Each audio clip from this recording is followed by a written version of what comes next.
We're joined now by Lyle Goldstein. He's a professor of strategy in the China Maritime Studies Institute at the U.S. Naval War College. He's joining us from Providence, Rhode Island. Let me get your thoughts on a couple of things that have just happened in the last couple of days. First, U.S. Secretary of State Rex Tillerson saying yesterday directly to the DPRK, "We are not your enemy." I would think that you would welcome that because you believe the more bellicose, the ratcheting up that Jack was just talking about, this approach it could backfire. Give me your thoughts on the softer tone, but it also comes at a time when there are more sanctions against the DPRK. Two opposing messages. That's right. Nice to be with you. Let me say at the outset, these are my own personal opinions. They don't reflect our government's, the U.S. government's official assessments. But generally, I'm very encouraged by Secretary Tillerson's remarks. I think this is much needed. There's been a lot of threats thrown around, but I think we need to start to move to dialogue. And this is an important first step. In diplomatic speak, what Tillerson did was offer the DPRK a kind of security assurance.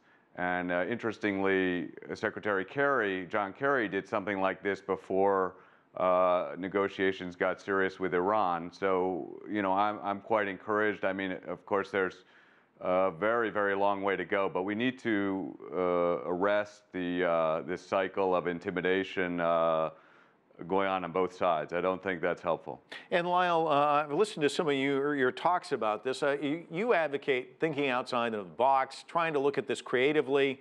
What are some steps you think that can be taken that would fall in line with that might help propel talks forward? Right. It's going to be extremely difficult, and I would say that, looking at the Iran deal, for example, it's going to be that much more difficult. After all, North Korea is not just over the threshold; it's well over the threshold.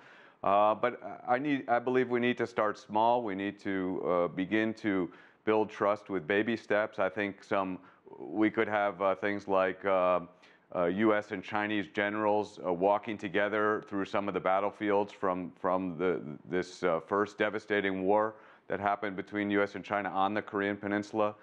We could have the militaries working together at things like pulling old mines out of the Yellow Sea.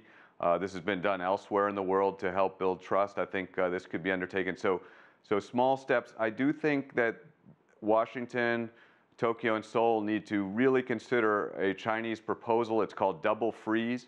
I think this is something that we should examine very closely as a possibility to stop North Korean testing in return for suspending the annual exercise. There are steps to go beyond that. I think to reach denuclearization will be extremely difficult, but we can imagine this has to involve some of those bigger questions. I believe, again, we have to talk carrots, right? And so this could involve, major steps. For example, going from verbalizing security assurances to taking action to enhance North Korea's security effectively, and that's something China and possibly Russia could do.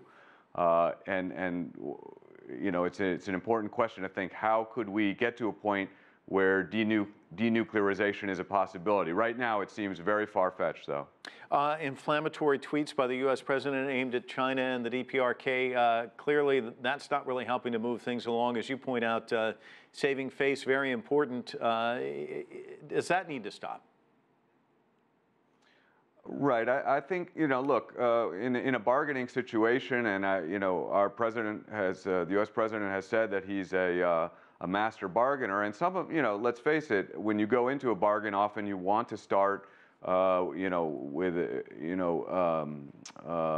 put a tough face on, of course, but ultimately we have to be willing to put our cards on the table. So I think I would like to see journalists and academics and so forth throwing ideas out there in hopes that our diplomats can pick up some of these ideas and talk about a really what must be a kind of grand bargain.